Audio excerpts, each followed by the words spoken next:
Start.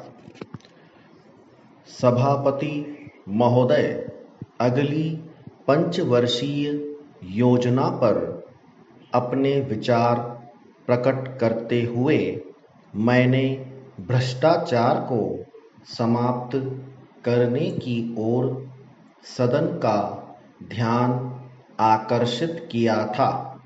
फिर मेरा यह मानना है कि यदि इस देश से भ्रष्टाचार दूर नहीं होगा तो हम अपने उद्देश्य में सफल नहीं हो सकते और न ही अपने लक्ष्यों को प्राप्त कर सकते हैं।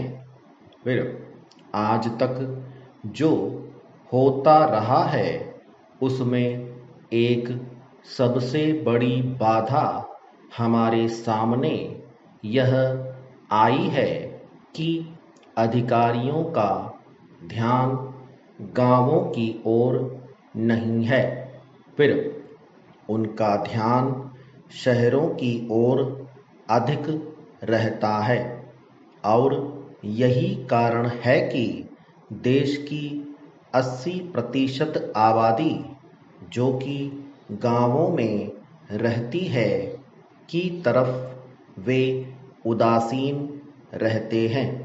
पैरा महोदय, मेरा सबसे पहला सुझाव यह है कि सरकारी अधिकारियों को समय समय पर गांवों में जाकर वहां के लोगों की समस्याओं की जानकारी प्राप्त करनी चाहिए और उनकी कठिनाइयों को दूर करने के प्रयास किए जाने चाहिए।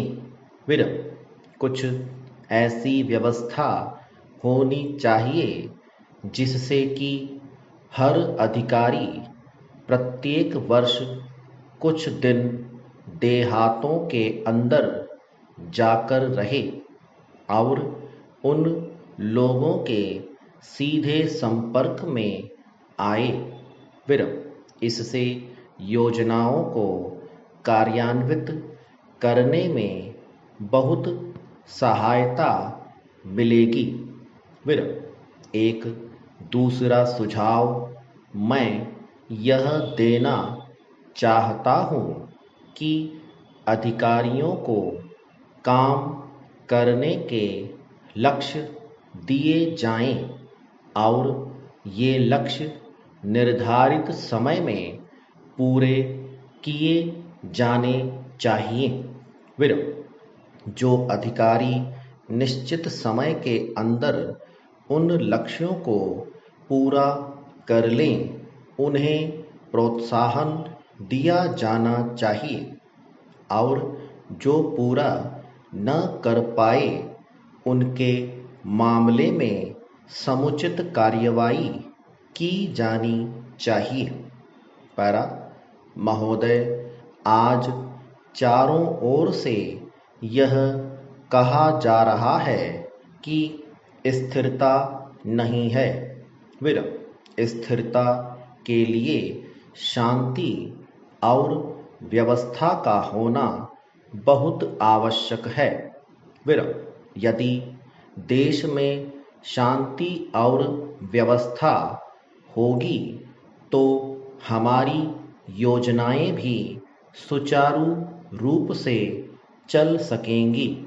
फिर हमारी जो शक्ति आज शांति और व्यवस्था स्थापित करने में लगती है उस शक्ति का प्रयोग हम अपनी योजनाओं के काम में लगा सकते हैं। फिर हमारा अनुभव बताता है कि इस देश में किसी एक आदमी या दल की मनमानी नहीं चल सकती और उसे चलने भी नहीं देना चाहिए। फिर महत्वपूर्ण निर्णय जनता की इच्छा के अनुरूप ही होने चाहिए। फिर जहाँ तक दूसरे कार्यक्रमों का संबंध है, उसके लिए आवश्यक है कि सभी दल इस मामले में आपसी सहयोग के साथ निर्णय लें, अन्यथा देश में अशांति, अव्यवस्था हो सकती है। फिर इसलिए यह अत्यंत आवश्यक है कि इस बात को पूरी गंभीरता से लिया जाए। स्टॉप।